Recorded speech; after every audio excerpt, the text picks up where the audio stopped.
Ok, terminamos los evangelios, Mateo, Marcos, Lucas y Juan. La semana pasada miramos el libro de Hechos, un repaso del libro de Hechos. Y vamos a empezar, hermanos, en esto donde se empieza ya a abrir un poquito más el Nuevo Testamento, que van a ser las cartas paulinas, las epístolas de Pablo, ¿no? Vamos a mirarlas por secciones, por eso en el calendario no están como en orden, ¿verdad? Como después de Hechos siguiera Romanos. Me quitaste las palabras. Le quité la palabra. Son Romanos y Gálatas, Efesios, Filipenses, Colosenses. No vamos a seguir ese orden, por eso es como que vamos a ir brincados.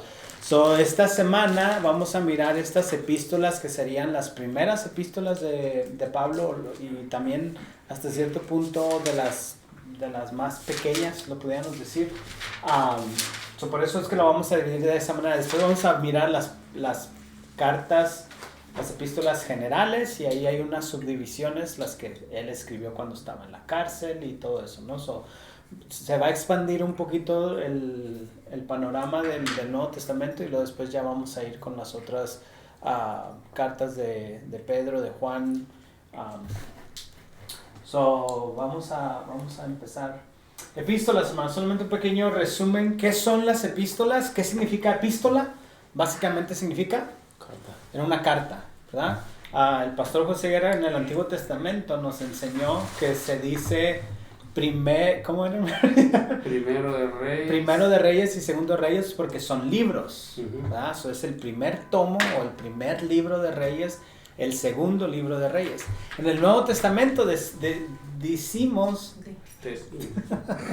decimos primera de Tesalonicenses y segunda ¿por qué? Porque son cartas. En el Antiguo Testamento son libros, en el Nuevo Testamento son cartas.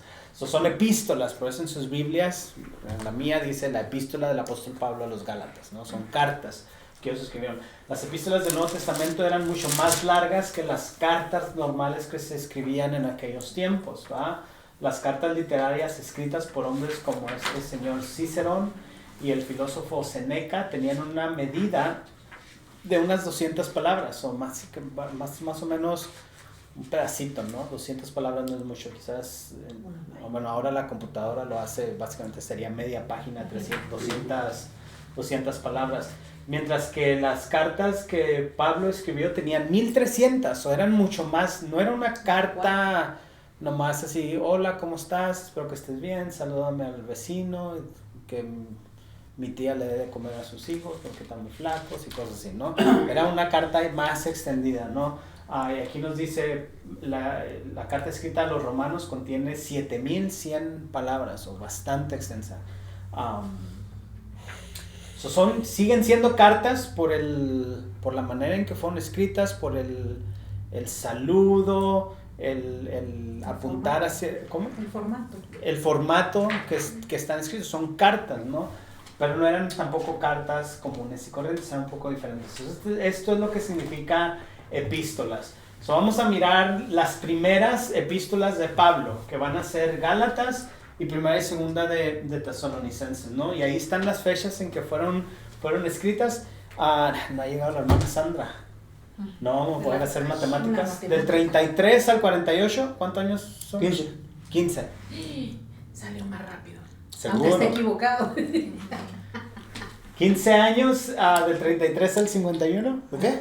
Sí. 33 al 51. 15. No, al 51. ¡Wow! Del 18. De la muerte de nuestro Señor Jesucristo a cuando Pablo ya está escribiendo todo esto es bastante corto. Ayúdenme a pensar, hermanos. Imagínense, Jesucristo es muerto y resucita en el año 33 aproximadamente, ¿no? ¿Cuánto calculan ustedes que pasó al llamado de Saulo, en el capítulo 9 de Hechos? ¿Cuánto piensan ustedes que pasó? ¿Cuántos años, más o menos? Hechos fue en el 60 y... ¿qué? Pero no cuando fue escrito, sino en la línea del tiempo. ¿No mucho? No mucho, ¿verdad? Porque Menos de 70 años. Jesús. menos, o Sí, seguro, sí, seguro que menos menos de de 70 años, ¿no? So, pasa la resurrección y a los pocos días, son 40 días que Jesús pasa con ellos y es ascendido, ¿no? Al cielo. So, ahí estamos en Hechos 1. Y recibiréis poder cuando haya venido sobre vosotros el Espíritu Santo y me seréis testigos, ¿verdad? Y de ahí se regresan a Jerusalén a la espera de ¿qué? Del Espíritu Santo, ¿verdad? So, llega el día del Pentecostés, cuando reciben el Espíritu Santo, y de ahí empieza la predicación. So, probablemente yo pienso que no pasó quizás ni siquiera un año, ¿verdad? A cuando ya Pablo empieza a perseguir a la iglesia. ¿Y bendiciones, hermana? ¿Y quién va a ser uno de los principales perseguidores de la iglesia? Pablo, ¿no? So, muy rápido evoluciona Pablo en cuanto a su ministerio. So, nos damos cuenta que otra vez, todas las cosas que está ahora escribiendo Pablo a las iglesias todavía es muy reciente del acontecimiento de nuestro Señor Jesucristo, pero nos debiera sorprender, hermanos. Y pónganme atención en esto, porque lo que les estoy a punto de decir es lo más importante de toda la clase. Si no quiere aprender otra cosa, no aprenda, pero apréndame esto.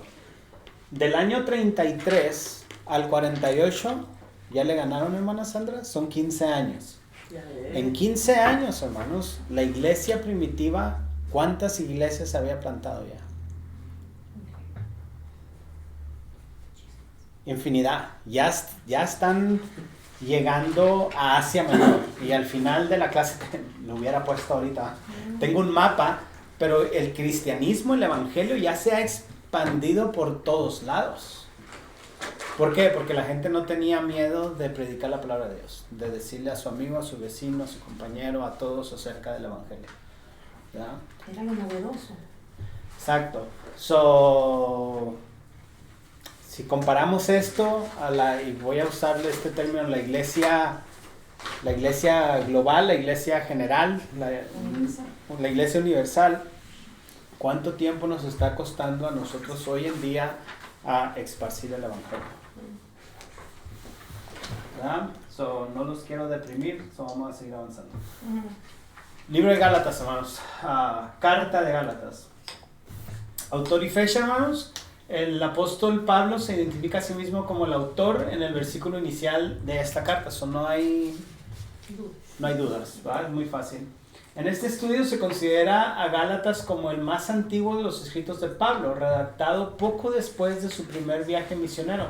Esto le daría al libro una fecha de fines del 48 a comienzos del 49, ¿verdad? Más o menos ahí se pone el libro de Gálatas. El lugar de redacción sería Antioquía de Siria. Va a haber dos Antioquías, ¿verdad? Una que va a estar más cerca de Jerusalén, y va a haber otra allá en Asia Menor. Esta es la que está más cerca de Jerusalén. Se me olvidó chequear este dato, pero estoy un 90% seguro que aquí es donde se les llama por primera vez cristianos, ¿va? En Antioquía de Siria. Sí, va. Y el que usted me haya dicho que sí, ya me puso al 95%. Como que me da cierta confirmación. Tema, hermanos, esto va a venir en su examen, para que después no me digan yo no sabía. Tema, justificación, ¿por qué, hermanos? Por gracia, no por la ley, ¿verdad? Y como ustedes ya estudiaron el Antiguo Testamento, ustedes me pueden explicar sin temor a equivocarse qué significa la ley. Y el propósito del libro, hermanos, era para refutar los errores del legalismo, defender la justificación solo por la fe y examinar el lugar apropiado de la gracia.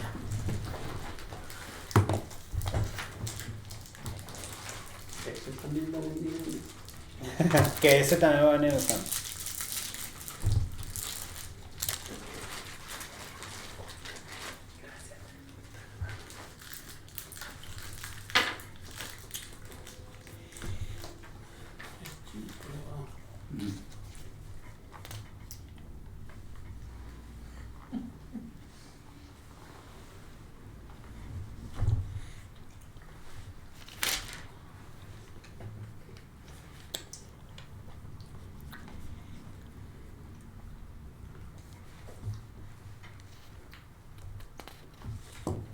¿Ok, hermanos?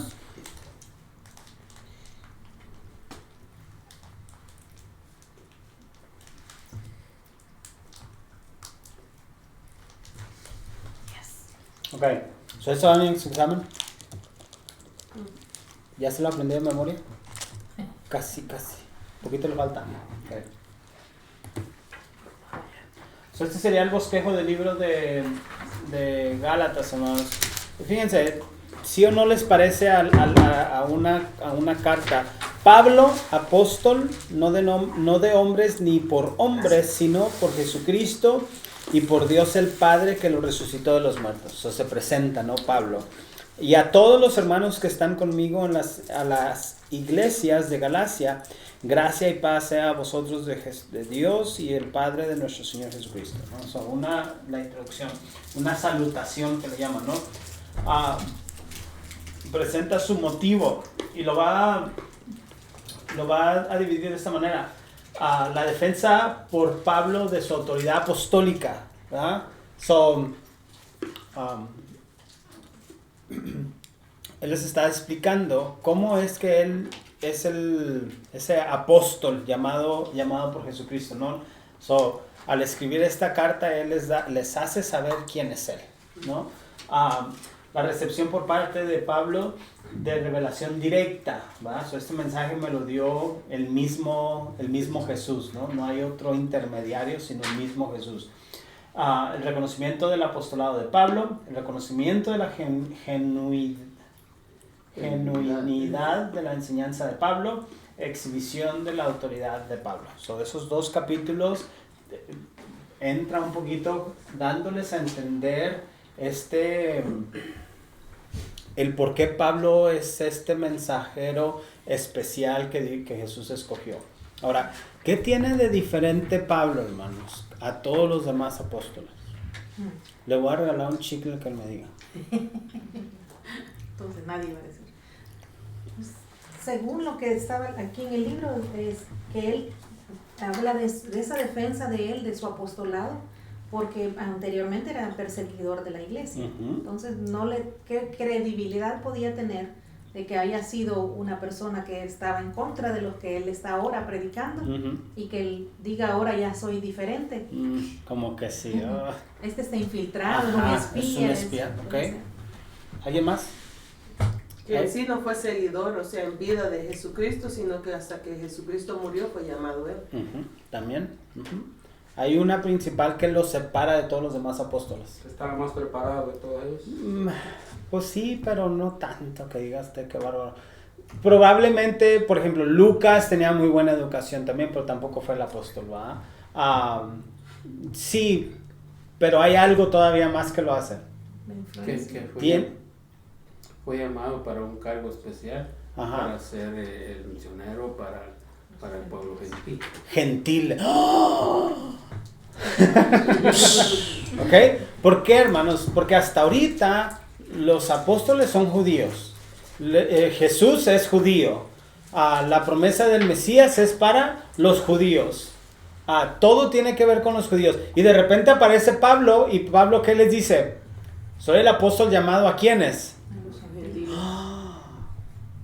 Aparte que eres perseguidor de la iglesia, aparte que te crees mucho porque estudiaste con Gamaliel, aparte de todas estas cosas, como que nos quieres meter que ahora debemos de aceptar a los gentiles.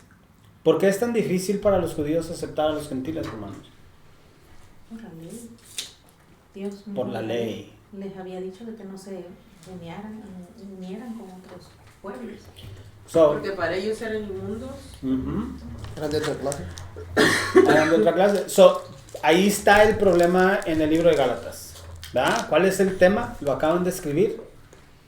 Justificación por gracia. ¿No por qué? La ley. No por la ley. Se dan cuenta que Pablo desde ahí empieza a hacer esta diferencia, ¿no? Les muestra todo esto porque les va a hablar de algo que él sabe que no es como que van a estar bien contentos de escuchar. Fíjense y hemos hablado de esto. Capítulo 2, versículo 11. Fíjense, hermanos. Pero cuando Pedro vino a Antioquía, le resistí cara a cara porque era de condenar. pues antes que viniesen algunos de parte de Jacobo, comía ¿con quiénes? Con los gentiles. Pero después que vinieron se retraían y se apartaban porque tenían miedo de los de ¿qué? ¿A quiénes se refiere cuando dice de los de la circuncisión? So, Pedro como que dice, ¿hay judíos? No, entonces pásenme los chicharrones. ¿Ah? Que eran los judíos no podían comer puerco, ¿no? So, cuando no había judíos, Pedro comía chicharrones. ¿Ah? Pero si venían los judíos, los hacía para un lado y empezaba a comer cordero. ¿Verdad? Y Pablo le dice, no, ¿por qué estás haciendo esto? ¿No? Y le resistí cara a cara y ya conocemos un poco el contexto de esa confrontación fuerte. De esa confrontación. Sí. Para no decir pleito, ¿ah? Delante de todos, que le dice hipócrita. La exposición de la justificación por fe, vamos a hablar un poquito de esto, la explicación de la justificación por fe, la exhortación a abandonar el legalismo, ¿verdad? Y viene esta parte práctica, lo divide, ¿no? Esto es lo doctrinal, ¿verdad? Y ahora esta es la práctica, la vida de libertad cristiana, el llamamiento a la libertad cristiana, el peligro para la libertad cristiana, el Espíritu Santo y la libertad cristiana, el servicio y la libertad cristiana. Vamos a mirar un poquito qué es esta libertad cristiana que ahora tenemos, ¿verdad? Y concluye la carta de Gálatas. ¿Cuál Galacia, hermanos? Si hay un debate en esto, ¿no? No sé si estaba bastante largo ese párrafo ahí en su libro, o se los reducí para que vean cómo los quiero. ¿A quién tenía Pablo en mente al escribir esta epístola a las iglesias de Galacia? El problema gira en torno al significado del término Galacia. En tiempos de Pablo el término tenía dos sentidos y estas son las dos versiones, ¿no? La región pequeña en el centro norte de Asia Menor, dominada por los galos, y la provincia romana mucho mayor de Galacia. En el norte hay una región y en el sur hay otra, y las dos son Galacia o son parte de Galacia.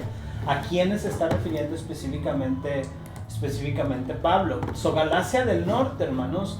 Según la teoría de Galacia del norte, Pablo visitó la región étnica gálata en su segundo viaje de camino a Troas y estableció iglesias allí, en Hechos 16, del 6 al 8. Creen los defensores de esta teoría que en Hechos nunca... en Lucas, Hechos de Lucas, Lucas empleó nombres territoriales y no políticos. Cuando Lucas en Hechos menciona a Galacia, se está refiriendo a este territorio, no específicamente a un término político, a una región política, sino a estos terrenos o geográficos, ¿no? Asia Menor, ¿no? Asia Menor es como todo el continente, ¿no? Y dentro de ese continente, ¿dónde estaba Galacia? Ese es el debate, ¿en el norte o en el sur? Galacia del sur, Pablo no hace referencia alguna a la decisión del concilio de Jerusalén. ¿Qué pasa en el concilio de Jerusalén? Y esto lo debimos haber puesto más énfasis cuando estudiamos Hechos. Hechos capítulo 15. ¿Cuál es el debate, hermanos? ¿Alguien sabe? Para que me lo platiquen. El problema de la circuncisión. ¿Verdad? Los judíos están bastante confundidos porque dicen, ¿cómo es posible que ahora los gentiles también tienen el Espíritu Santo? ¿Se recuerdan por qué fue tan importante la venida del Espíritu Santo? ¿Verdad? En el Antiguo Testamento solo los profetas y algunos de los reyes tuvieron el Espíritu Santo, pero la promesa es que en el Nuevo Testamento, ¿quiénes iban a tener el Espíritu Santo? Todos los que creían en nuestro Señor Jesucristo. Pero comienza con los apóstoles, ¿verdad? Pero los apóstoles son ¿qué? Judíos. ¿Qué pasa cuando los gentiles empiezan a recibir el Espíritu Santo entonces? Se confunden. Entonces decimos, ¿qué hacemos? Porque sabemos que son hijos de Dios, sabemos que son creyentes porque tienen el Espíritu Santo. Sabemos que tienen la vida eterna, son salvos. Pero ahora, en la práctica, ahora en esta nueva iglesia, que todavía no se le llama iglesia, pero en esta nueva iglesia, ¿qué hacemos con estos? Judaizarlos. ¿Ah? Judaizarlos. ¿Y qué significa judaizarlos, hermanos? Circuncidarlos. ¿Y qué más? Que siguieran la ley de Moisés. Ya no podían comer chicharrón. No, ya no. ¿Va? Todas estas restricciones de dietas, la circuncisión, las fiestas ceremoniales, todas estas cosas, el día de reposo, todas estas cosas las tenían que guardar. Entonces los gentiles dicen, Jesús nunca nos dijo que no, como que no nos cuadra. Se reúnen, hacen este concilio, que es el primer concilio en la historia de la iglesia, hermanos, para aclarecer un debate, ¿no?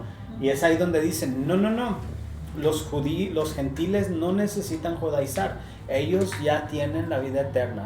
¿Cómo obtienen la vida eterna? A través de la justificación por fe, que es lo que Gálatas va a decir. Precisamente hermanos, porque Pablo no hace referencia alguna de ese concilio en Jerusalén que constituyó una importante decisión acerca del puesto de la ley en el cristianismo, precisamente el tema que Pablo trata en Gálatas. El razonamiento es que este libro de Gálatas tuvo que ser escrito antes de la reunión del concilio, por cuanto la decisión del mismo habría constituido un poderoso argumento en la discusión de Pablo. Pablo nunca menciona en el libro de Gálatas nunca menciona, acuérdense, hermanos, lo que hablamos en Jerusalén, que ya no vamos a hacer esto y esto, lo hubiera mencionado en Gálatas, ¿tá? ¿Cuál de las dos teorías le gusta más? Diga que la del sur. Probablemente, hermanos, que la del sur es la que tiene un poquito más de peso a la del norte, ¿no? ¿Nos vamos a pelear por esto? No, pero ya sabe, si algún día alguien por ahí le dice, ¿cuál es el debate sobre la galaxia del norte y del sur? Ya usted le va a poder dar toda esta información y van a decir, oh my goodness. Ok,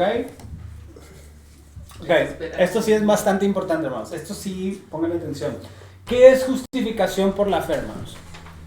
Por favor, hermanos. El que fuera mi maestro del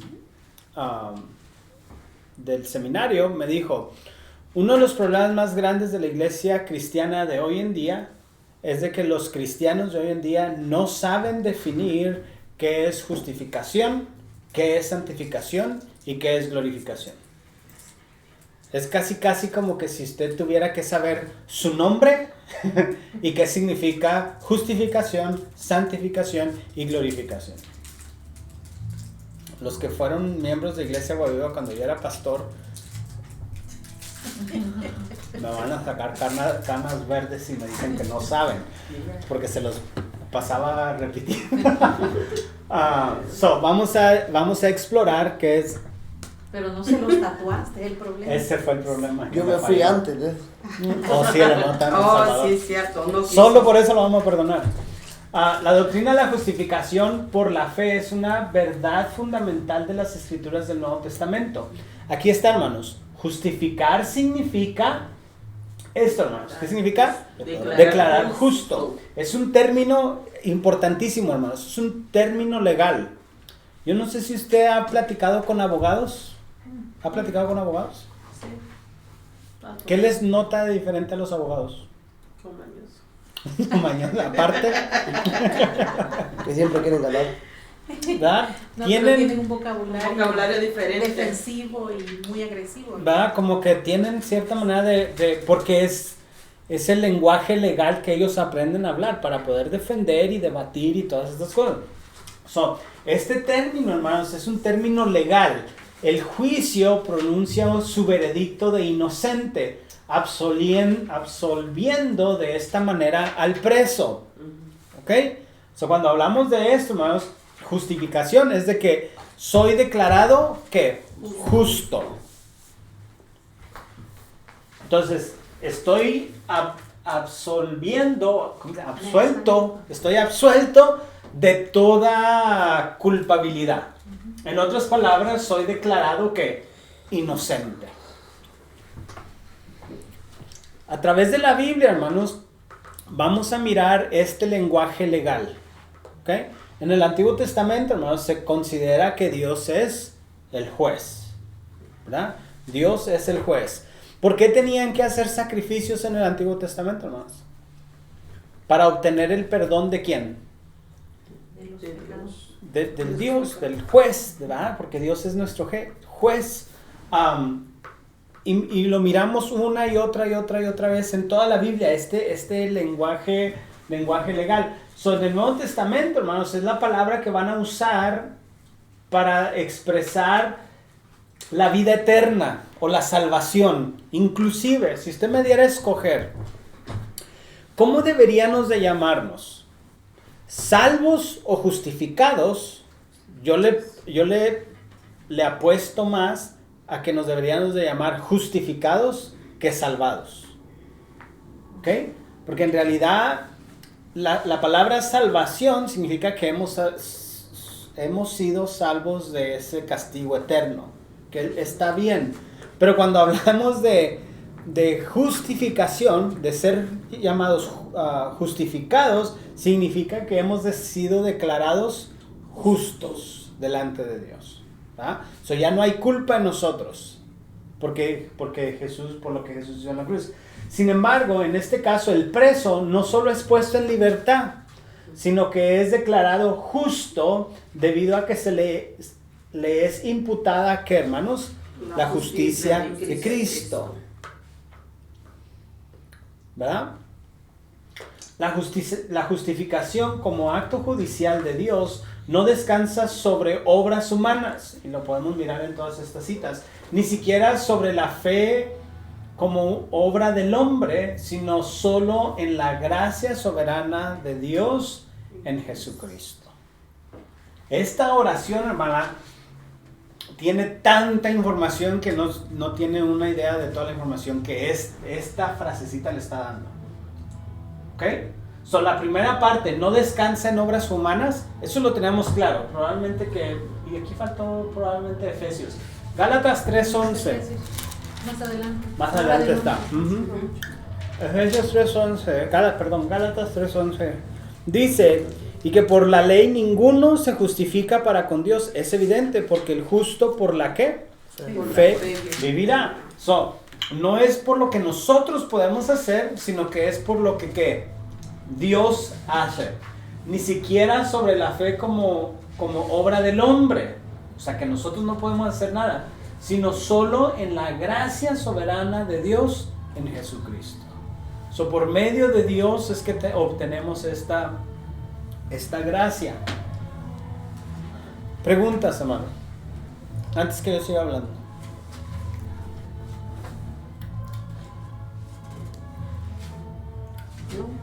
¿No? Oh, preguntando si Oh, tenemos. no pensé que iba a hacer preguntas usted. No, ustedes tienen preguntas. Estaba esperando. Es que están tan enganchados con el... Ajá. Pues tampoco, digo. Ok. Da igual la cosa. No quedó clarísimo, pastor. En su obra mediadora cumplida, la que provee la base legal sobre la justificación. eso del hombre se hace a la vez posible y real.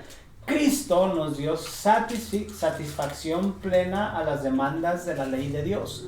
Pagó nuestra deuda y a la vez dio la obediencia que nosotros debíamos.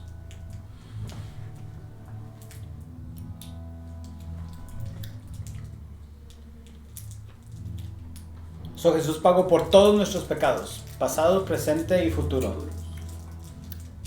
¿Va? Y podemos mirar todo un montón de versículos que nos va a repetir lo mismo. Cuando lleguemos a la carta de Romanos, Pablo se va a expandir todavía muchísimo más en esto. Se dice que Romanos es el libro más profundo del apóstol Pablo y Gálatas es como la versión simple. So, Gálatas y Romanos tienen muchas cosas en común. So, si podemos entender Gálatas es como esa preparación para después pasarnos a Romanos, que es mucho más profundo porque es más extenso, ¿no? So, la justificación es que hemos sido declarados justos. ¿Y cómo somos declarados justos? ¿Por la qué? Por la fe. ¿Ya? No por obras, sino por gracia, ¿ya? Por medio de la fe. Y ese va a ser uno de los principales temas aquí en el libro de Gálatas. Los judíos decían, no, pero tenemos que cumplir la ley, tenemos que guardar las fiestas ceremoniales, la dieta, la circuncisión y todas estas cosas. ¿Y qué es lo que Pablo les dice? Pablo les dice, no, ya no. Lo único que necesitamos es ser declarados justos por medio de ¿quién? De nuestro Señor Jesucristo.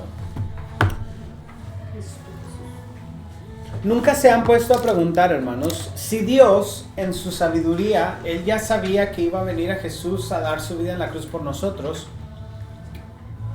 ¿Por qué establecer la ley? ¿Por qué querer que el pueblo de Israel hiciera todas estas ceremonias, guardara todas estas dietas, hiciera ese montón de sacrificios?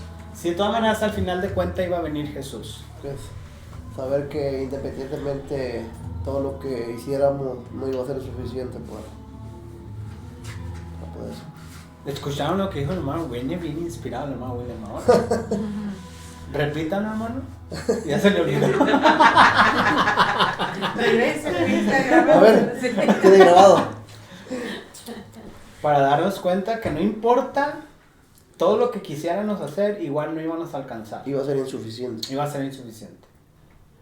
Perfecto. Resumen del Antiguo Testamento. Lo que acaba de decir hermano William. El pueblo de Israel guardaba todas estas cosas y siempre quedaban ¿qué? Cortos. Siempre quedaban cortos. Por muy bien que se querían portar o guardar las cosas, siempre quedaban cortos. Pero hay un pasaje, ¿no?, cuando menciona de que no se hubieran dado cuenta de que estaban cometiendo errores o pecados contra Dios si no hubiera aparecido la ley, porque la ley les daba a conocer de que esto no lo acepta Dios. Entonces tenían una manera de conocer los límites de Dios o la manera que Dios quería que ellos actuaran. Y para eso era una como preparación para la venida de Jesús, para enfocarse en las bendiciones que se iban a traer por medio de Jesucristo. Exacto. Ya, no estamos diciendo que la ley es mala, pero estamos diciendo por qué, ¿no? Y parte de eso era porque Dios quería apuntarnos a de que al final de todo van a necesitar a Jesús. Van a necesitar ese Mesías, que ese va a ser el sacrificio supremo, ¿verdad? En la cruz por todos los pecados. Ningún otro animal, ningún otro sacrificio lo puede hacer, sino solamente el sacrificio ¿de quién? Del Hijo de Dios, que es nuestro Señor Jesucristo. Okay. Preguntas sobre Gálatas, hermanos. La carta de Gálatas es muy bonita, léanla un día estos que tengan Gálatas 5:22, más el fruto del Espíritu es amor, gozo, paz, paciencia, dignidad, bondad, fe, mansedumbre, templanza. Contra tales cosas, ¿qué dice? No hay ley. ¿Verdad? ¿Por qué no hay ley, hermanos? ¿De cuál ley se está hablando? Se está refiriendo a la que del Antiguo Testamento. ¿Por qué, hermanos? Porque ahora es el mismo Espíritu Santo que mora en nosotros. Ahora tenemos algo mucho mejor, que es el Espíritu Santo, ¿no? Este otro tema, hermanos, estar firmes en la libertad. ¿Verdad? ¿De qué nos hace libres Jesús, hermanos? De la culpa. ¿Cuándo fue la última vez que usted hizo un sacrificio para que Jesús le perdonara sus pecados? ¿No han hecho? No hay Pues, corderos, no hay... Porque ya no necesitamos, ¿verdad? Ya hemos sido, ¿qué? Perdonados, hemos sido justificados. Obviamente, confesamos nuestros pecados como parte de nuestro siguiente paso, que es la santificación. El primer paso es justificación, el segundo paso es santificación. Y ese paso es el que vamos a seguir caminando, de cada vez caminar más en obediencia a Dios, alejándonos del pecado, alejándonos de las cosas que sabemos que Dios no le agrada. ¿Okay? Y la glorificación va a ser cuando estemos con el Señor. Ya no le va a doler la rodilla, ya no le va a necesitar lentes. ¿Ok? Vamos a Tesalonicenses, hermano. Primera carta de Tesalonicenses, solo de repaso. Miramos a Gálatas en el año 48 y después va a venir Primera Tesalonicenses en el 51, que fue escrito desde Corinto, y Segunda Tesalonicenses también el mismo año en Corinto. Autor, no hay duda alguna acerca de la paternidad de este libro, lo escribió el apóstol Pablo. Esto se declara en el primer versículo y está verificado por la evidencia interna, ¿verdad? Pablo incluye a Timoteo y a Silas en la declaración inicial como participantes con él en el ministerio, ¿no? No hay duda de esto. La fecha, Pablo llegó a Corinto probablemente a finales del 50 o a comienzos del 51. Aparentemente escribió 1 Tesalonicenses poco después de su llegada allí.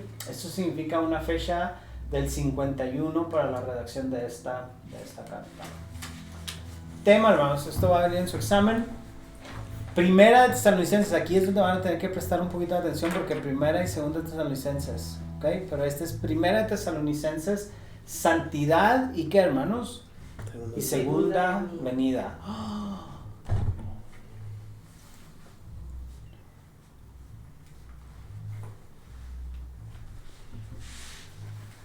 ¿Ok? Y el propósito del libro, para corregir una deficiencia en la comprensión de la segunda venida de Cristo y eventos relacionados.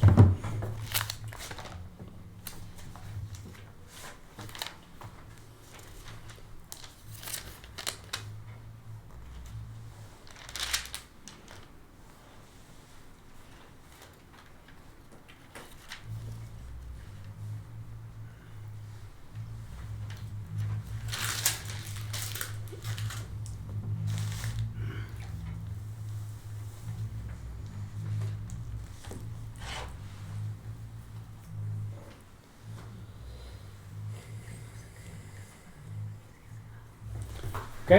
¿Listos? Este es el bosquejo, hermanos. Su anterior ministerio entre los tesalonicenses. Todo tiene que ver con el anterior ministerio, como lo que ya había hecho Pablo en la iglesia de Tesalónica. De la palabra en sus vidas, Pablo en sus vidas había evocado una respuesta en sus vidas. El presente ministerio de los tesalonicenses, ¿verdad? El ministerio de aliento, el ministerio de edificación y exhortación. Y el futuro del ministerio por parte de los tesalonicenses, sus obligaciones en la vida cristiana, sus obligaciones para con Pablo y otros. Eso es pasado, presente y futuro. Es como organiza su carta Pablo. Probablemente, hermanos, tesalonicenses es una de las... Si usted pudiera escoger una iglesia de las de Asia Menor, probablemente a la que quisiera ir usted es a la de Tesalónica. Muy buenos hermanos. Se llevan bien. Un que otro ahí pletecillo, pero nada serio, muy ordenados, muy atentos a la palabra de Dios. No hay tanto desorden. Si la compara usted con la iglesia de Corintios, donde ahí era un desorden, siempre se andaban peleando, había divisiones, y que los que hablan en lenguas, los que no hablan en lenguas, y todo eso. Como que hasta escalofríos. Entonces, si le pudieran escoger, usted diría, no, pues a Tesalonicenses, vamos, porque allá sí está más relax, ¿no? el ambiente. En realidad Pablo no tiene tanto que hablarle a la iglesia. Lo que sí tiene preocupado a la iglesia en Tesalonicenses es, ¿cuándo viene Cristo? ¿Va? ¿Cuándo va a venir ya? Porque dijo que ahorita vengo, pero ya llevamos algunos años, del 33 al 51, hermana Sandra. ¿Ah? Del 33 al 51. 22, ¿no? 18. 18. A mí fue 4 por 4. Por 4, ¿qué ¿De tal? qué son 4? 4 menos, 4 más, que más rápido. Entonces, ¿cuántos dijimos? 18 años que la iglesia ha estado esperando la venida de nuestro Señor Jesucristo. Yo les hacía eterno. ¿Verdad? Y decían, pues ya fueron 18 años. ¿Verdad? ¿Qué está pasando? Este es lo llamaríamos así el tema principal de la carta de Tesalonicenses, ¿no? La geografía, hermanos, y al final tengo un mapa, otra vez, no sé por qué no lo puse aquí en medio de los de estos, pero lo puse hasta el final, hermanos. Tesalónica está ubicada en la región de Macedonia y era una ciudad capital. Estaba situado a unas 100 millas al oeste de la ciudad de Filipos, en la vía Ignaciana, que era una carretera de aquellos tiempos. ¿Se recuerdan? Los romanos habían construido todas estas carreteras. ¿Cuál es el dicho común que escuchamos en la calle? Todos los caminos llevan a Roma. Y es literal, hermanos, todos los caminos, no importa, de Roma era el centro y de ahí salían todos los caminos, ¿va? No es como ahora que los freeways se mete usted y puede salir, sabrá Dios dónde. Llegan a dar a un lago allá perdidos no sé dónde. Pero...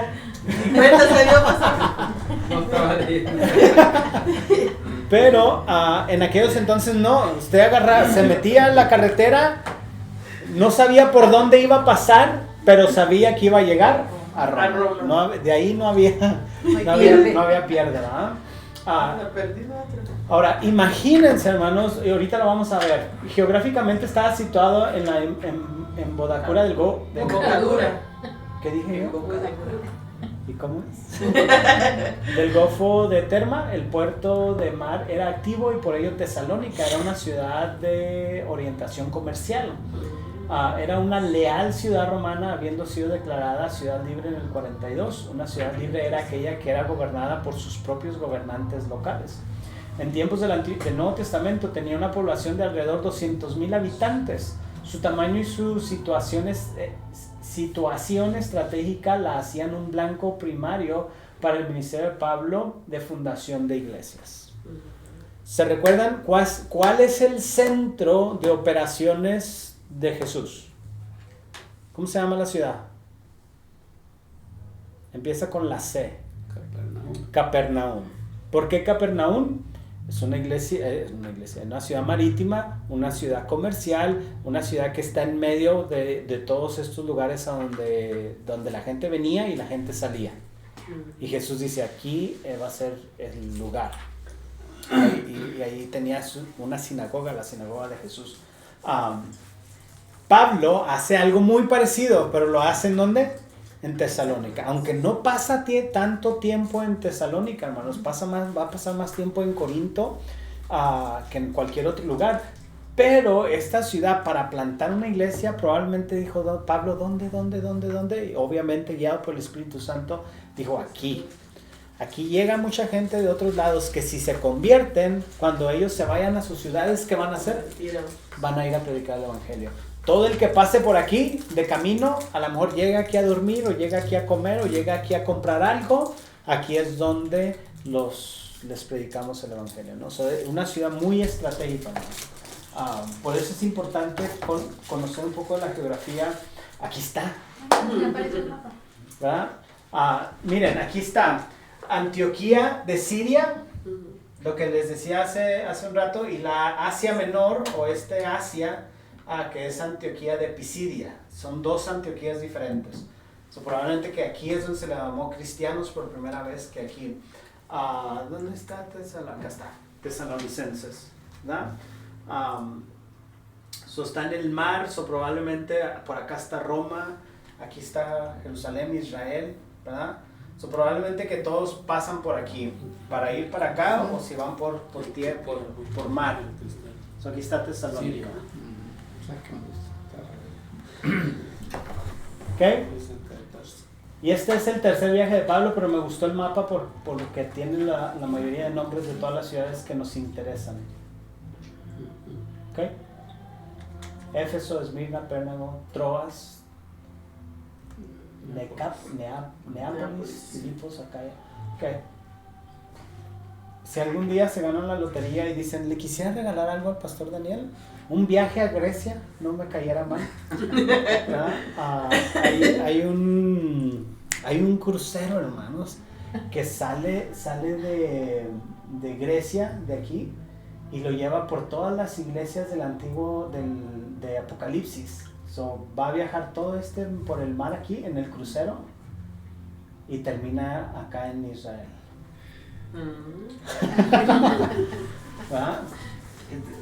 O sea, la cantidad de información que usted va a tener acceso y poder estudiar la Biblia mientras viaja y todo eso. Lo del crucero es lo de menos, ¿no? Lo importante es que usted va a ir estudiando la palabra de Dios y conociendo todos estos lugares. Me equivoqué, hermanos, era 2 Tesalonicenses. Quisiera leer algo aquí, hermanos. 1 Tesalonicenses capítulo 4, versículo 13. ¿Okay? Y dice, hermanos, ¿listos? Sí. Tampoco creemos, hermanos, que ignoréis acerca de los que duermen, para que no os entristezcáis como los otros que no tienen esperanza. Pero si creemos que Jesús murió y resucitó, así también traerá Dios con Jesús a los que durmieron en él. Por lo cual os decimos esto en palabra del Señor, que nosotros que vivimos, que habremos quedado hasta la venida del Señor, no precederemos a los que durmieron. Porque el Señor mismo, con voz de mando y con voz de arcángel y con trompeta de Dios, descenderá del cielo, y los muertos en Cristo resucitarán primero. Luego nosotros, los que vivimos, los que hayamos quedado, seremos arrebatados juntamente con ellos en las nubes para recibir al Señor en el aire, y así estaremos para siempre. ¿Con quién, hermanos? Con el Señor. Por tanto, alentaos los unos a los otros con estas palabras. ¿Verdad? Pero acerca de los tiempos, las ocasiones, no tenéis necesidad, hermanos, que os escriba, porque vosotros sabéis perfectamente que el día del Señor vendrá como ladrón en la noche, que cuando digan paz y seguridad, entonces vendrá sobre ellos destrucción repentina, como los dolores de mujer encinta, no escaparán. Mas vosotros, hermanos, no estáis en tinieblas, para que aquel día os sorprenda como ladrón, porque todos vosotros sois hijos de luz e hijos del día, no somos de la noche ni de las tinieblas. Y ahí sigue hablando, ¿no? ¿Qué les está diciendo Pablo, hermanos? Hermanos, Jesús va a venir. ¿Cuándo? Ni siquiera les voy a decir, porque ustedes ya saben que va a venir como ladrón por la noche. No sabemos cuándo va a pasar, pero ustedes ya están listos. ¿Por qué Pablo les dice que ya están listos para la venida de nuestro Señor Jesucristo? Porque son hijos de luz. En otras palabras, ya han creído en nuestro Señor Jesucristo, ya tienen la vida eterna. Puede ser hoy, puede ser mañana, puede ser no sé cuándo, ni se preocupen por eso. ¿Va? Y básicamente deja la plática ahí. En 2 Tesalonicenses probablemente que los hermanos le dijeron, Pablo, en realidad no nos dijiste nada. Quizás nos dejaste con más dudas que las que tenían. Vuelve a escribir la segunda carta de Tesalonicenses, donde les va a explicar un poquito más, ¿no? Pero inclusive en esos detalles, hermanos, ¿se dan cuenta? O sea, Pablo no estaba como 1 Tesalonicenses, capítulo 5, versículo 28, la gracia de nuestro Señor Jesucristo Dios sea con nosotros, amén. Y luego le dio vuelta y empezó a escribir 2 Tesalonicenses. Probablemente que terminó la carta, la mandó, quizás los hermanos la leyeron, la estudiaron y luego le mandaron una carta de regreso. Entonces Pablo la leyó y entonces empezó a escribir 2 Tesalonicenses. Era una, ¿cómo se dice? Una conversación que había entre Pablo y las iglesias, ¿no? Es bien interesante. No se sabe nada de esas cartas que las iglesias hayan escrito. La correspondencia de llegar a los... Se han encontrado algunas cosas, pero no creo que haya tanta evidencia de qué tan ¿cómo se dice? Confiables sean, o probablemente que en algunos museos por ahí o algo va a haber algunos fragmentos y cosas así, ¿no? Pero pienso que sería difícil descifrar cuáles eran realmente las que las iglesias mandaron y cuáles no, y cosas así. Porque en el caso de que Pablo escribió a Timoteo, Ajá. en las cartas de Timoteo a Pablo, entonces, Ajá, ¿dónde están? ¿dónde están? Como Ya. tengo que ver con Pastor, ¿y esas cartas en qué idioma las escribió? Griego. Ya. El Antiguo Testamento, se recuerdan, hermanos, esto fue escrito en griego. Era el, ¿cómo se dice? Era el idioma común. Y más a estas alturas, hermanos. Y principalmente Pablo. ¿Por qué?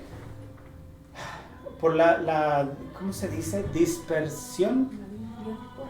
La diáspora, la dispersión de los judíos. Había judíos en todos lados, hermanos. Pero acuérdense, ya había más gentiles que eran cristianos, que eran creyentes. Y también el idioma común era el griego, ¿verdad? ¿Ustedes estaban? No, si vas a preguntar algo, Sí, a mí sabes que sí estaban. No estaban. no, qué bueno. Fuimos a una conferencia, hermanos, Stephen Hanfer, que ustedes lo conocen. Él estaba diciendo que en un tiempo atrás, en los 50, 60, principalmente se buscaban misioneros, y uno de los requisitos que buscaban en misioneros es que hablaran inglés, porque el inglés era como el idioma común del mundo, ¿verdad? Ahora ha cambiado. Los misioneros que están buscando ahora tienen que hablar, adivinen qué, español, porque ya el español se está convirtiendo en el idioma mundial, digamos, en el idioma común. Entonces, en este tiempo, hermanos, era el griego. Era mucho más conveniente escribir todo en griego, porque probablemente que cualquier persona sabía leer y escribir griego. Bueno, entender griego, ¿no? La gente no era tan leer y escribir, es como si no era tan letrada la gente, ¿no? Pero probablemente escuchar griego. ¿Ok?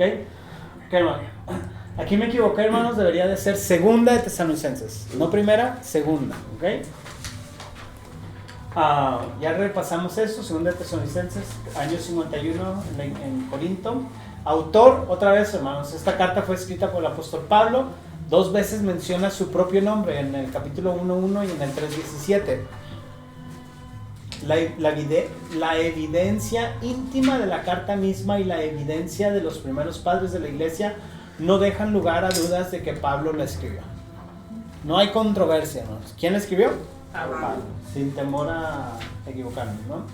Lugar y fecha. La segunda carta escrita a los cristianos de Tesalónica fue probablemente escrita poco después de la primera, no pasó mucho tiempo. Por ello también fue escrita desde Corinto alrededor del año 51. Perdón. Ay, ¿qué dice? ¿Cierren los ojos? Miren, hermanos, se me olvidó ponerles algo aquí. El tema y el propósito. Sí, hombre, yo no sé qué estaba pensando yo.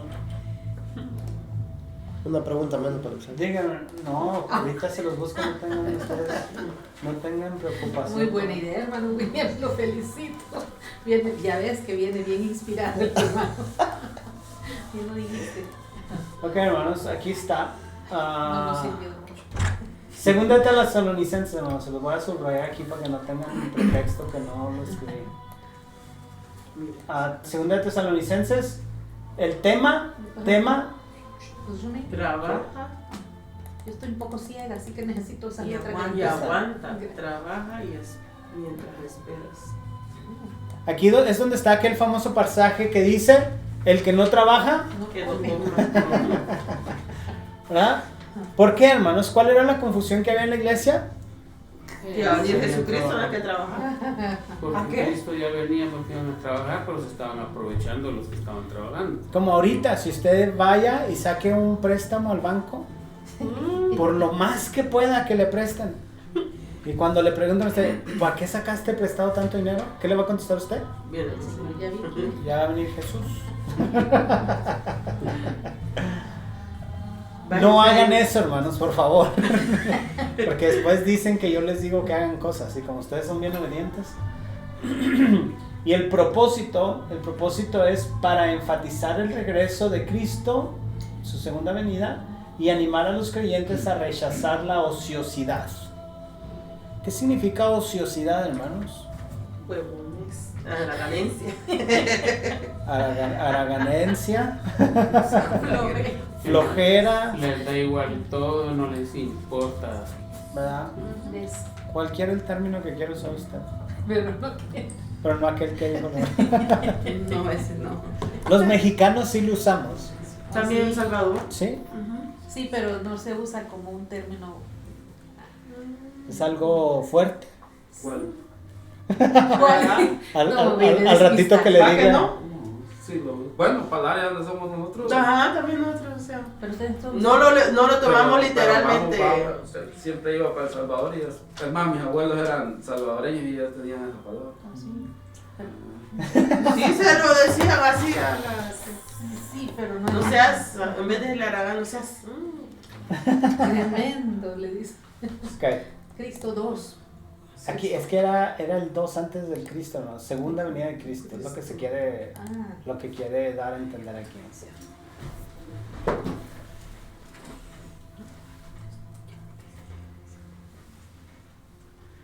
de la segunda. Para quitarle el Para resto que enfatizar les el salió. regreso de...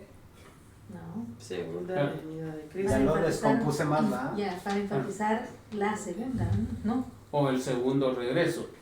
El 2 tiene que ir atrás de regreso. Pero es que regreso es que viene la segunda vez, ¿no? Bueno, y allá. Ya, O hay que no, borrar todo. la segunda venida, El sí, regreso de- porque O el regreso de Cristo, ¿no? No escriba, pasó. Quita el otro 2. Aseguremos que ya no toque el teclado para empezar a escribir. No, mejor no. Déjenme. segunda venida de Cristo. Bien. No había pensado en esa palabra regreso. ¿Ok? Es que como la cambié, los hice bolas, ¿va? Poquito nomás. De que llegará. Vendrá.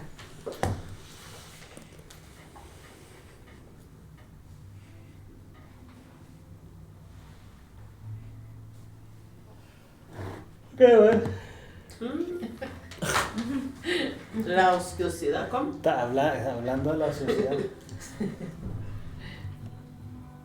Cuidado que se pega. Ok. Escribamos primero. Sí, bueno. Gracias. Ok. Y lo peor que ya me perdí aquí, ¿no?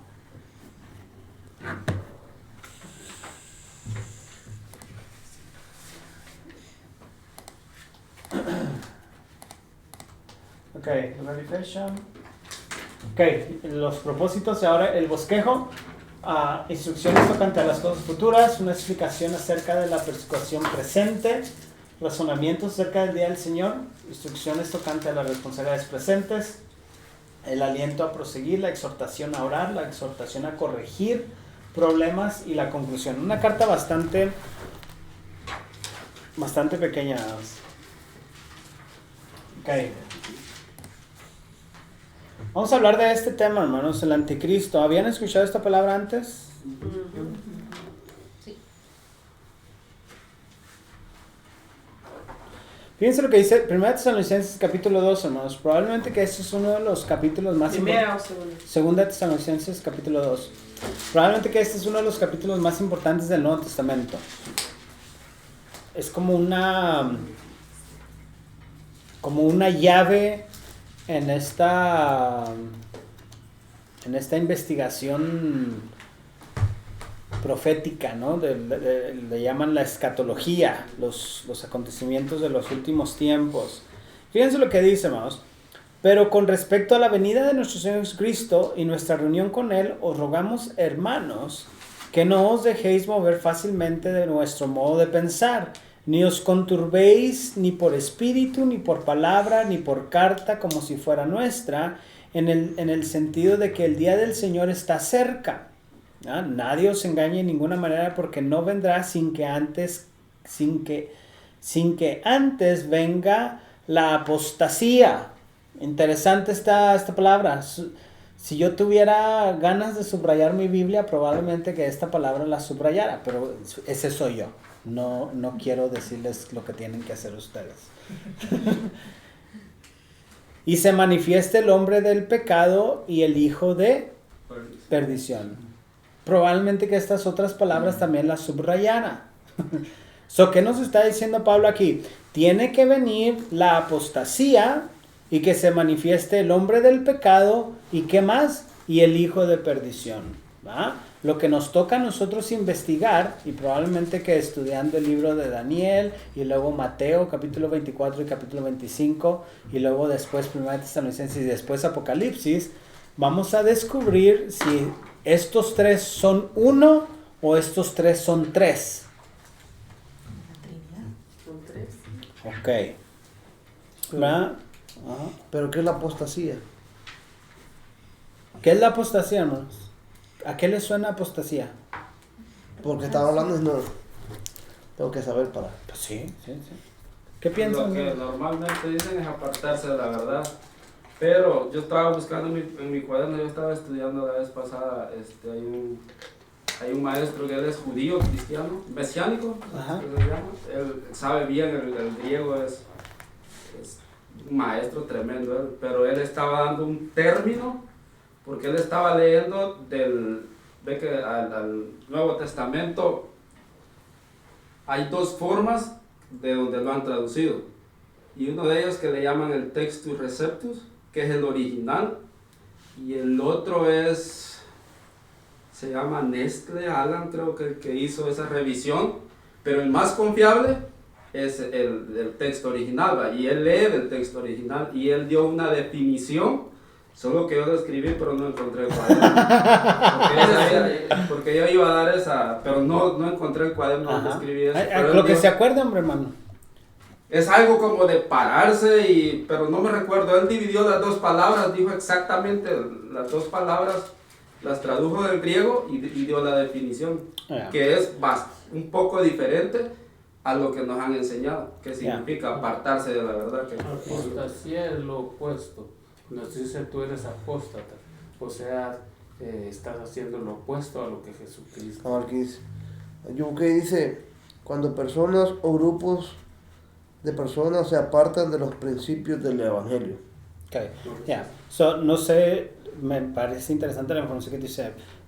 Bien práctico, ¿no? El griego, la palabra apóstolos, que de ahí viene los apóstoles de Jesús, que son enviados, ¿no? O ese mensajero, lo podríamos decir así. Y la segunda parte, que sería la terminación del griego, es como ir en contra, ir en contra de ese mensaje o ir en contra del evangelio, que es lo que probablemente Google le dijo. Me parece, si lo llega a encontrar me lo manda. No creo que vaya a ser tan diferente, pero a lo que se refiere aquí con la apostasía es de que va a llegar un tiempo donde descaradamente va a haber ese alejamiento de Dios, ¿no?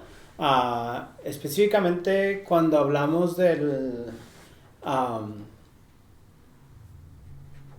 pueblo judío y cómo se va a corromper hasta cierta manera, es lo que se está refiriendo aquí. ¿Okay? Son tres cosas: la apostasía, el hombre de pecado y el hijo de la perdición, ¿verdad? Lo encontré, pastor. ¿Qué dice, hermano? Dice apostasía, viene del griego apostemai. Apo significa lejos de, y istemai, estar de pie. Eso es la definición en sí. Lo que estar parado lejos. Es una deducción. Entonces, versículo 4, el cual se opone y se levanta contra todo lo que se llama Dios o es objeto de culto, tanto que se sienta en el templo de ¿quién, hermanos? ¿Cómo qué? Como Dios. Haciéndose pasar ¿por quién? Dios. ¿Por Dios? es el anticristo. Pregunta, hermanos, ¿ahorita hay un templo en Jerusalén? No existe todavía. No existe todavía. Ahí como que nos empieza a dar estas como clues. ¿Cómo se dice clues en español, hermano? Pistas. Pistas. ¿No os acordáis que cuando yo estaba todavía con vosotros? Con vosotros os decía esto, y ahora vosotros sabéis lo que lo detiene. Interesante, hermanos. Si yo fuera ustedes, subrayara esto. Y ahora vosotros sabéis que, hermanos, hay algo que está deteniendo al anticristo, ¿verdad? Por eso todavía no viene, ¿verdad? Es lo que Pablo está diciendo. Hermano, no va a haber, la venida del Señor Jesucristo no va a pasar hasta que esté la apostasía y el hombre de pecado y el hijo de perdición, que va a hacer todas estas cosas. Pero tan no viene, hermanos. Y ustedes saben, les dice a los cristianos, ustedes saben que hay algo que lo detiene, a fin de que a su debido tiempo se manifieste. Porque ya está en acción el misterio de la iniquidad, solo que hay quien al presente, ¿qué otra vez? Lo detiene, hasta que él, a su vez, sea quitado de en medio. Hasta que no se quite eso que lo está deteniendo, entonces el anticristo va a poder venir. Y si no viene el anticristo, pues tampoco viene la segunda venida de nuestro Señor Jesucristo. Ahora, si nos regresamos a Tesalonicenses, ya se los leí, hermanos. Primera Tesalonicenses 5 dice, ya se me perdió, hombre, y lo tenía aquí porque dije yo, ahorita les voy a decir a los hermanos. 4:17. Fíjense lo que dice en Primera Tesalonicenses 4. Esta es la primera carta que ya les había mandado, ¿va? Hermanos, no les voy a decir tanto porque ustedes ya saben esto, pero así van a pasar. Pero hay algo interesante que les dice en Primera Tesalonicenses 5:17. Luego, nosotros, los que vivimos, los que hayamos quedado, ¿verdad? ¿Qué va a pasar, hermanos? ¿Seremos qué? ¿Juntamente con quién? Con ellos. ¿En dónde, hermanos? ¿Para recibir a quién? Al Señor. En el aire, y estaremos siempre con el Señor. Háganle por favor, porque no los miro nada emocionados. ¿Qué, hermano? No sé cómo va a sonar esta pregunta, pero necesito saberlo. ¿El anticristo va a ser Satanás o va a trabajar mediante Satanás? Los dos. Es un nombre que va a ser usado por Satanás. Es que son tres igual que la Trinidad, el anticristo, la bestia y Satanás. En el libro de Apocalipsis vamos a mirar que es esta Trinidad.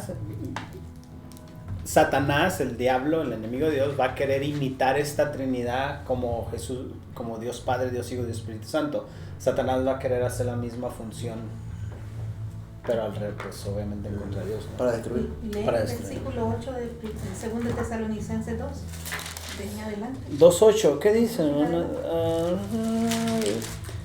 Porque ya, 2.8, y entonces se manifestará aquel inicuo a quien el Señor matará con el espíritu de su boca y destruirá con el resplandor de su venida. Inicuo cuyo advenimiento es por obra de Satanás, ahí está, con poder y señales y prodigios mentirosos, y con todo engaño de iniquidad para los que se pierden por cuanto no recibieron el amor de la verdad para ser salvos.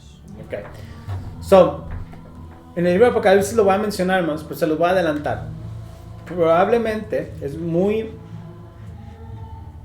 hay diferentes versiones de esto, y cualquiera de las tres pudieran estar bien. Esta es mi posición. Si están en desacuerdo conmigo, está bien. Podemos seguir hablándonos, podemos seguir siendo hermanos en Cristo, no pasa nada. Les sigo trayendo donas, no importa. Probablemente, hermanos, a lo que miro en la Biblia, probablemente va a ser el arrebatamiento, que no es la segunda venida de nuestro Señor Jesucristo, sino que es el arrebatamiento, el rapto, como se le llama, donde vamos a ser levantados con el Señor. ¿Qué es lo que está deteniendo al anticristo, hermanos? Lo que detiene al anticristo es el Espíritu Santo. Ahora, ¿cuándo va a ser el Espíritu Santo quitado del mundo? En el rapto. ¿Por qué? Porque ¿quiénes tienen el Espíritu Santo? Nosotros. Si ya no estamos aquí, ¿qué pasa con el Espíritu Santo? Se va. Y entonces, ¿quién puede empezar a funcionar? Y esto es lo que Pablo les está diciendo, ¿va? Hermanos, no se preocupen. Jesús va a venir por nosotros como ladrón por la noche, vamos a ser arrebatados y los que durmieron van a resucitar junto con él. Nos vamos a ir. En la segunda carta de Tesalonicenses les está diciendo, hermanos, todavía no viene la segunda venida de nuestro Señor Jesucristo, porque acuérdense que para que eso pase, tiene que venir el anticristo primero. Pero el anticristo, hermanos, no puede venir porque hay algo que lo detiene. Y Pablo no va a explicar específicamente qué es lo que lo detiene, porque Pablo está asumiendo que los hermanos de aquel entonces son bien inteligentes y se recuerdan de lo que ya les dijo en la primera carta. Ya les dijo, es que vamos a ser arrebatados. Entonces cuando nos vayamos es cuando ya no lo vamos a detener, entonces va a venir. ¿Ok? So, esto nos da esta idea de que los creyentes, los hijos de Dios, los cristianos que estén vivos, o a lo mejor nos tocan, no lo sabemos, pero no vamos a estar durante este periodo de la tribulación, lo que le llaman la tribulación. Esa es mi posición. Usted puede estar en desacuerdo conmigo y está bien. Hay algunos que piensan que sí vamos a estar los primeros 3 años y medio y a la mitad es cuando nos vamos. Hay algunos que piensan que no, que vamos a estar durante todo el periodo de la tribulación. Hay diferentes versiones o posiciones. ¿Cómo? Teorías, lo que van a decir.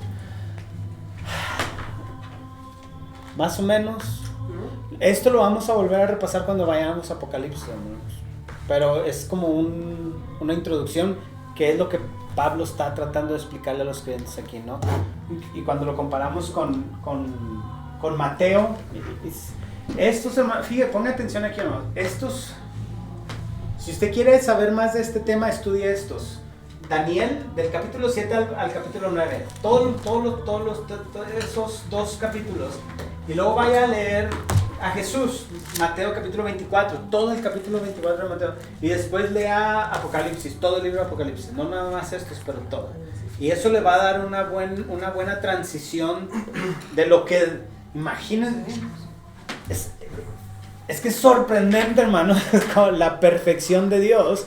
Desde Daniel, ¿en qué año fue escrito Daniel, hermanos? Ustedes que ya estudiaron el Antiguo Testamento. 600 por ahí. ¿Ah? Como el 600 antes de Cristo, 580 y algo. Bien calientito, hermano. 700. No, quítale años, hermano. Es que acuérdese que en aquel... 400. No, como en el 600, más o menos por ahí, porque están en Babilonia. ¿Se acuerdan que están en Babilonia? Ya se me fue el dato. Sí, 580 al 550, por ahí más o menos. 500 años, hermanos, antes, 600 años antes de que Jesús nazca, hermanos. Antes de todo esto, Dios ya les está diciendo exactamente lo que va a estar aconteciendo al final de la historia del mundo. Es sorprendente. Ahí es donde comienzan las profecías del Mesías, entonces, en Daniel.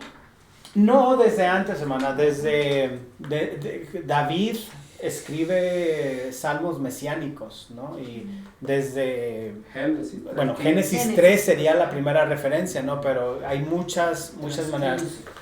Lo que sí empieza Daniel bien específico es con, ¿cómo le pudiéramos llamar, hermanos? Con esto contemporáneo, con los imperios de Persia y de Roma, de Grecia, de Roma, algo que ya es más histórico.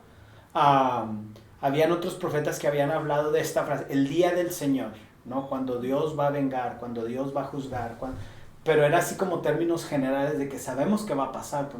Pero Daniel es como ya más específicamente, con la estatua esta, y más adelante, Daniel 7 al 9, hermanos, es realmente sorprendente cómo lo especifica. Básicamente es un mini apocalipsis en esos dos capítulos de Daniel, ¿no? De lo específico que es en los acontecimientos, cómo van a pasar, en el orden que van a pasar, porque cuándo, pues no sabemos, pero en el orden que van a ir pasando. Es más, ahí estaba en la profecía de las 70 semanas, estaba específicamente el tiempo que iban a hacer el Mesías. Solo que a los judíos como que se les fue el ¿Se les chispoteó? Ajá, y por eso es que Jesús les decía que se enojaba porque no habían sabido distinguir ellos los tiempos. Los tiempos. Era por eso. Yeah. Porque ahí estaba Yeah. Yep. Okay. Esta epístola contiene una importante información acerca del anticristo. El anticristo es un hombre que llegará a ser un gran líder político en los últimos días, siendo la figura humana dominante en el periodo de la tribulación. Aunque es un líder político antes de la tribulación, él es la firma de un tratado con la nación de Israel. Es interesante, hermanos, porque en realidad la nación de Israel, ¿hasta qué año fue creada, hermanos? 1943. Es muy reciente. Israel como nación, como un país soberano, apenas no tiene muchos años que fue. Porque siempre habían estado bajo dominio de otras naciones, ¿no? So, imagínense cómo Pablo, a través del Espíritu Santo, está afirmando todo. Bueno, sería más Juan en el libro de Apocalipsis que Pablo. Está ya diciendo que esto va a acontecer, ¿no? Lo que marca como el anticristo y da inicio a la tribulación. Será un hombre de grandes capacidades naturales, pero también estará energizado por Satanás. Y ahí contesta la pregunta que me hizo usted hace un rato. Estará agresivamente opuesto a Dios y será responsable de la muerte de millones del pueblo de Dios. Su vida y gobierno estarán caracterizados por milagros poderosos y engañosos, lo que resultará en que las multitudes que lo adoran. Básicamente, bueno, una interpretación que se le puede dar es de que básicamente este hombre va a lograr la paz mundial, que todos los países se lleven bien. Y si lo miramos nosotros ahorita, hermanos, ¿cuántas guerras están pasando ahorita? Está la de Rusia con Ucrania, está la de Siria que todavía está pasando en el norte de Israel, en el sur miramos lo que está pasando en Gaza, miramos China y Taiwán que también están en conflicto. Mencionó Pakistán, Irán, Palestina, ajá. Y otras montón de guerras que uno de repente ni se da cuenta, pero que están pasando, ¿no? Y usted, bueno, si usted mira noticias y se pone a tratar de figurar el conflicto, imagínense qué tan difícil es ahorita para nosotros pensar de que va a llegar alguien, hermanos, y los va a convencer a todos de que no, ya. Imagínense el poder, la influencia que este hombre va a tener. ¿Qué va a pasar, hermanos? Toda la gente va a decir, yo quiero que ese sea mi Señor. Si pudo lograr esto, lo que está haciendo Bukele. Lo que está haciendo. Todos quieren con Bukele. No será él. No puede ser. No, hay que buscar, no dirá aquí que es salvadoreño.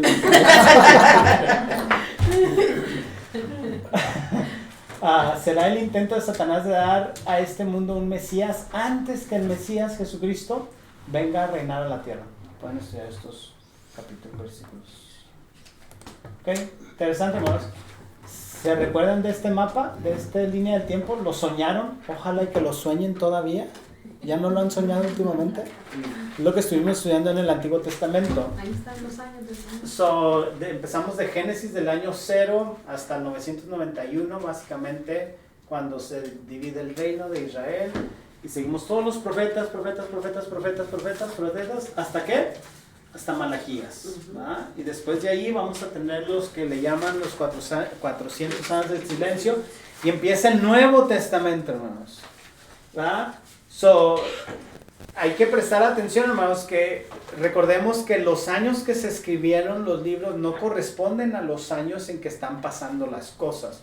Por ejemplo, los evangelios fueron escritos como de por aquí a aquí, supongamos, ¿no? Pero los acontecimientos obviamente pasaron desde acá, ¿no? Solo miramos los evangelios, vamos a mirar los hechos de los apóstoles, luego las epístolas y vamos a terminar acá con el libro de Apocalipsis, que en realidad pues todavía no aparece, no se llega al cumplimiento, ¿no?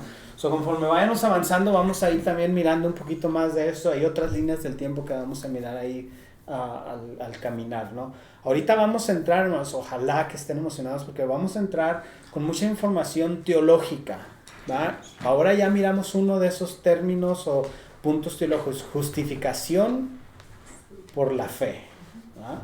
Y vamos a ir explorando otros más, ¿ok?